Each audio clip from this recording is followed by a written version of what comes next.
Hello দর্শক, শুভেচ্ছা নেবেন। আমি আজকে প্রাইম ব্যাংকের টেকনিক্যাল অ্যানালাইসিস তুলে ধরার চেষ্টা করব। কয়েকজন ভাই বোন আমাকে অনুরোধ করেছেন যে প্রাইম ব্যাংকের টেকনিক্যাল অ্যানালাইসিসটি যেন আমি তাদের সাথে শেয়ার করি। দর্শক, আপনারা এখানে দেখতে পাচ্ছেন স্ক্রিনে দুইটা চার্ট দেখা যাচ্ছে। একটা হচ্ছে ক্যান্ডেলস্টিক প্যাটার্ন চার্ট, আর একটা হচ্ছে টেবিল চার্ট। তো আমি যদি আগে টেবিল চার্টের দিকে আসি তাহলে আপনাকে দেখাই। টেবিল চার্টে লেখা আছে, দেখুন টেবিল চার্টে লেখা আছে ডিসিশন জোনের জায়গায় নো পজিশন, অর্থাৎ এই মুহূর্তে কোনো পজিশন নেওয়া যাবে না। হতে পারে সেটা বাই, হতে পারে সেটা সেল। তারপরে ওয়েট ফর সিগন্যাল লেখা আছে, অর্থাৎ আপনাকে অপেক্ষা করতে বলেছে এই সফটওয়্যারটি কিসের জন্য? সিগন্যাল আসার জন্য। বাই অথবা সেল যে কোনো ধরনের সিগন্যাল আসতে পারে বা আসবে, তখনই আপনি ডিসিশন নেবেন, এটাই বলা হচ্ছে। আর বলা হচ্ছে যে তার ফিউচার প্রেডিকশনটা কি বা তার কি হতে পারে এখানে বোঝা যাচ্ছে বা বলা হচ্ছে যে ফিউচারে একটা বুলিশ রান বা বুল পজিশনে সে যেতে পারে। আর বাকি সিগন্যাল বর্তমানে যেগুলো আছে সেগুলো হচ্ছে কোনোটা উইক, কোনোটা নরমাল, কোনোটা ন্যাচারালের মধ্যে আছে। দর্শক, আমি যদি এবার ক্যান্ডেলস্টিক প্যাটার্নের দিকে আসি তাহলে লাস্ট যে ক্যান্ডেলটা এখানে দেখা যাচ্ছে 67, ধরুন 70, হ্যাঁ 70%, অর্থাৎ এই জায়গাতে 70% সেলার ছিল আর বাকি 30% ছিল হচ্ছে বায়ার। তার মানে কি, বায়ারের সংখ্যা কিন্তু এখানে খুবই কম। সুতরাং এই জায়গায় পজিশন নিতে নিষেধ করা হয়েছে। তার আগের দিনে যদি আমি দেখি তাহলে একটা হ্যামার ক্যান্ডেলের মতো তৈরি হচ্ছে। এখানে দেখা যাচ্ছে 33% হচ্ছে সেলার, বাকিটা হচ্ছে বায়ার, অর্থাৎ যেটা বায়ারের পরিমাণ বেশি ছিল। ঠিক একইভাবে দেখুন এখানে এটা একটা সাইডওয়েজ এর মধ্যে আছে দেখা যাচ্ছে। আর আমি যদি আর একটু ভালোভাবে এবং ছোট করে দেখি তাহলে এখানে একটা ধূসর একটা রেখা দেখতে পাচ্ছেন। মূলত এই স্টকটি এই ধূসর যে রেখা, এটাকে ট্রেন্ড লাইন হিসাবে ব্যবহার করে সে ধীরে ধীরে higher high higher low create করে উপরের দিকে যাওয়ার চেষ্টা করছিল। একটু ভেঙে নিচে নেমে এসেছে। নিচে নেমে এখন কি হয়েছে, কেন নিচে নেমে আসলো? আমরা এসএমসি এবং আইসিটির ভাষায় জানি যে স্টক যদি উপরে ওঠার সময় বা নিচে নামার সময় কোনো ইমব্যালেন্স বা কোনো গ্যাপ তৈরি করে রেখে যায় তাহলে সেই গ্যাপগুলোকে পূরণ করার জন্য মার্কেট নিচে নেমে আসে। তো এই যে দেখুন এখানে তারিখটা হচ্ছে 29 এপ্রিল 2026, মার্কেট উপরে ওঠার সময় সে একটা গ্যাপ তৈরি করেছিল। এই যে লেখা আছে বুল এফভিজি, অর্থাৎ বুল যাওয়ার সময় সে একটা ফেয়ার ভ্যালু গ্যাপ তৈরি করেছিল। এই গ্যাপটাকে রিটেস্ট করার জন্য মার্কেট পরে কি করেছে, নিচে নেমে এসেছে, আবার ওঠার চেষ্টা করেছে। সামনে যে রেজিস্ট্যান্স ছিল মাথার উপরে, রেজিস্ট্যান্সে বাধা পেয়ে আবার নিচে নেমে এসেছে, আবার উপরে ওঠার চেষ্টা করেছে, আবার নিচে নেমেছে। কেন? ভলিউম নেই, পর্যাপ্ত পরিমাণ ভলিউম নেই। সে এখানে ভলিউম সংগ্রহ করার চেষ্টা করতেছে। দেখুন ভলিউম যে সংগ্রহ করবে, এখানে ভলিউম তো নেই বললেই চলে, কারণ কি প্রত্যেকটা ক্যান্ডেল কি আছে, লাল আছে, লাল। যার ফলে কি এখানে সে পর্যাপ্ত পরিমাণ কি বায়ার নেই, সব বেশিরভাগই হলো সেলার। কেন? যে যারা বিগত সময় ক্রয় করেছে তারা এখানে প্রফিট টেক করছে, বেরিয়ে যাচ্ছে। আর শুধুই কি যারা বিগত সময় ক্রয় করেছে তারা বেরিয়ে যাচ্ছে না, এখানে দেখুন এই স্টকটির মধ্যে কোনো ইনস্টিটিউট নেই। দেখুন এখানে কোনো ইনস্টিটিউট নেই, কোনো সিগন্যাল নেই। একটা মাত্র সিগন্যাল আছে, সেটাকে কি বলে? ডাইভারজেন্স।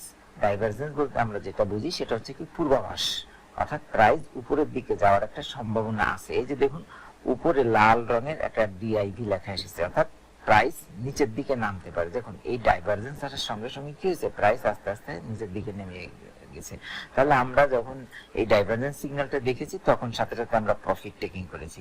এখানে নিচে আর একটা ডাইভারজেন্স এসেছে, এখানে হচ্ছে ডাইভারজেন্স আসলে যে বাই হবে তা না, এটা পূর্বাভাস দিচ্ছে। অনেকে এখানে অল্প পরিমাণ বিনিয়োগ করেন, কিন্তু অপেক্ষা করতে হবে বাই সিগন্যালের জন্য। এই যে দেখুন প্রিভিয়াস হিস্টোরি যদি আমি দেখি তাহলে আমাদের এখানে বিভিন্ন সময় যে বাই সিগন্যাল এসেছে, এরকম বাই সিগন্যাল আসতে হবে। বাই সিগন্যাল আসলে তারপরে আমরা বাই করি। যদি শুধুমাত্র ডাইভারজেন্স লেখা আসে তাহলে আমাদের বুঝতে হবে যে এটা কার্যকর না হতে পারে। শুধুমাত্র যদি বাই সিগন্যাল আসে তাহলে আমাদেরকে ধরে নিতে হবে এটা কার্যকর নাও হতে পারে। তো এখন আরেকটা বিষয় দেখুন, এখানে কোনো স্মার্ট মানি বা কোনো ইনস্টিটিউট নেই। হ্যাঁ, কত তারিখ থেকে আমি দেখি, তারিখটা হলো 17ই জুন 2026 থেকে অদ্যাবধি অর্থাৎ 16ই আগস্ট 2026 পর্যন্ত এখানে কোনো স্মার্ট মানি বা কোনো ইনস্টিটিউট এন্ট্রি নেয়নি। হ্যাঁ, স্মার্ট মানি, তবে স্মার্ট মানি বেরিয়ে গেছে। কত তারিখে বেরিয়েছে?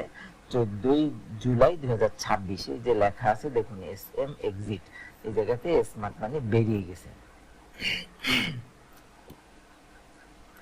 স্মার্ট মানির লাস্ট স্মার্ট মানি এখানে যেটা, এটাকে আমরা সাধারণত জোয়ারি বলি। এই যে SM লেখা আছে দেখুন, স্মার্ট মানি এন্ট্রি, এই জায়গাতে তারা 30 টাকা 10 পয়সা দরে স্টকটি ক্রয় করেছে। ক্রয় করার পর তারা স্টকটি একটু উপরে উঠেছে, ওটার পর প্রফিট টেক করে বেরিয়ে গেছে। আবার দেখুন, আমি যদি দেখি, এই যে স্মার্ট মানি এন্ট্রি নিয়েছিল 29 টাকা 16 পয়সা দরে, তারা তারিখটা ছিল তাদের কত, 22শে এপ্রিল 2026। আবার আমি যদি পেছনের দিকে যাই, তাহলে এই যে দেখুন ICE লেখা, ICE দ্বারা বোঝা হচ্ছে ইনস্টিটিউট। আপনি যদি লক্ষ্য করেন, এই যে ICE লেখা, এটা হচ্ছে ইনস্টিটিউট এন্ট্রি নিয়েছে।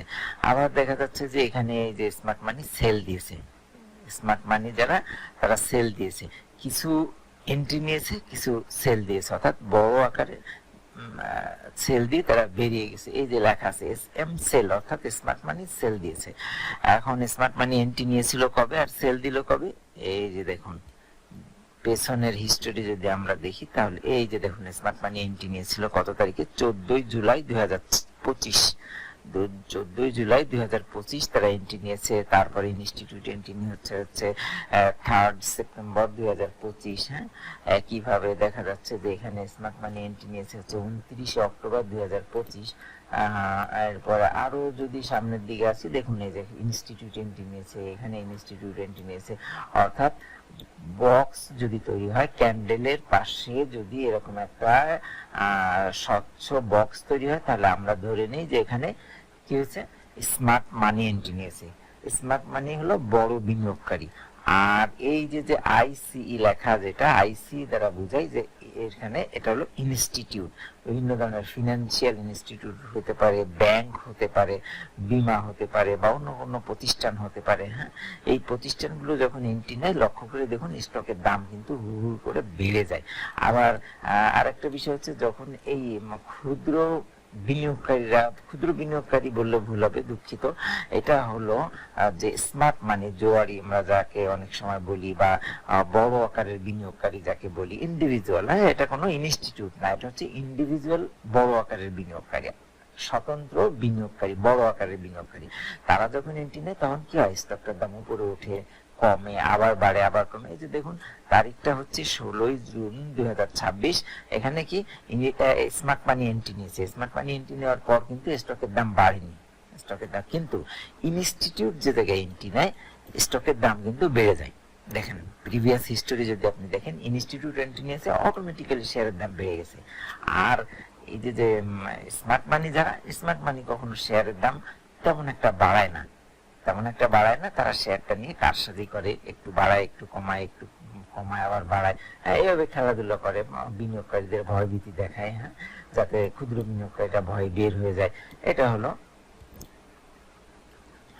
সাধারণত বড় বিনিয়োগকারী যারা, তারা এই ধরনের আচরণ করে থাকে। তো এখন আমাদেরকে অপেক্ষা করতে হবে এই স্টকটি কোথায় গেলে আমরা বাই করব এবং আমরা কোথায় গেলে সেল করব, যদি ধরে রেখে থাকি, অলরেডি কিনে রেখে থাকি। তাহলে দেখুন নিচে এই যে ফেয়ার ভ্যালু গ্যাপ দেখা যাচ্ছে, ফেয়ার ভ্যালু গ্যাপটা কিন্তু এক ধরনের রেজিস্ট্যান্স হিসেবে কাজ করে। আর নিচে যখন থাকে, তখন এটা সাপোর্ট হিসেবে কাজ করে। তাহলে যেহেতু এটা নিচে আছে, তাহলে অবশ্যই এখানে সাপোর্ট, আমার এই সাপোর্টটা কত, 29 টাকা 60 পয়সা। আপনি 29 টাকা 60 পয়সায় আসলে যদি এখানে একটু রিটেস্ট হয় এবং একটা গ্রিন ক্যান্ডেল তৈরি করে কনফার্মেশন দেয়, তাহলে আপনি এন্ট্রি নিতে পারেন। আর যদি এটা ভেদ করে নিচে নেমে যায়, তাহলে অবশ্যই কখনো এন্ট্রি নেবেন না, তাহলে স্টকটি কিন্তু আরো নিচে নামবে, 28 টাকা 40 পয়সা পর্যন্ত সেক্ষেত্রে চলে আসতে পারে। সুতরাং এখানে বুঝে শুনে বিনিয়োগ করবেন। আর একটা মজার বিষয় কি, এই জায়গা থেকে বাউন্স করার একটা সম্ভাবনা আছে। কত টাকা থেকে?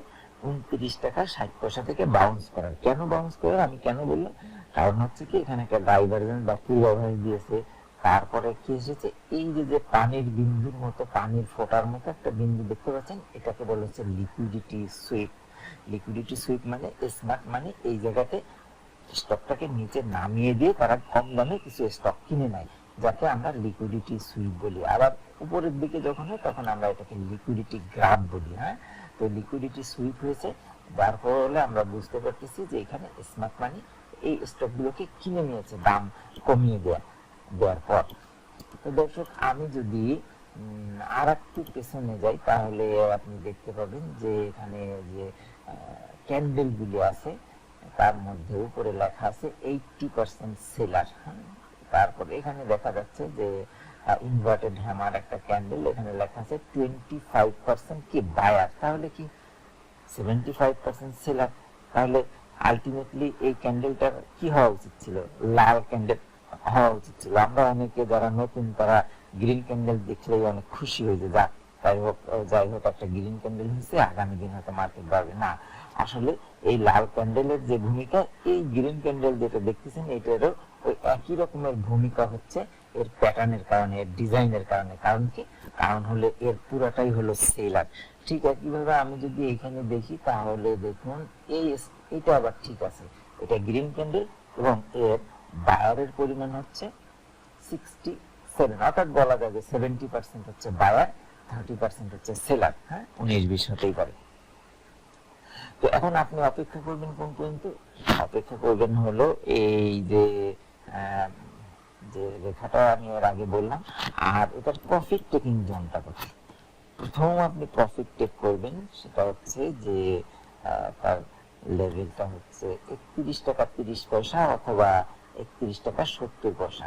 আর একটা বিষয় হচ্ছে দেখুন উপরে আর একটা রেখা আছে, লাল রঙের রেখা, এটাও কিন্তু একটা রেজিস্ট্যান্স, এখানে বাধা হিসেবে কাজ করবে। তারপরে ধূসর লাইনটা, এটাও বাধা, তবে ধূসর লাইনকে আর সে স্পর্শ করতে পারবে না।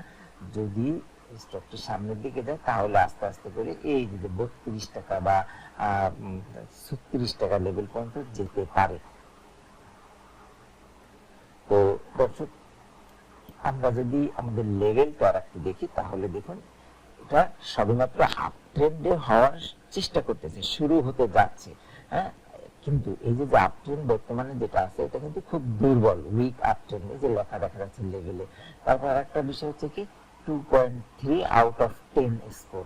আপনারা যদি দেখেন এটা নিউট্রাল জোনে আছে, এখন পজিশন কি নো সিগন্যাল, অর্থাৎ বাইও না সেলও না, কোনো সিগন্যাল নেই।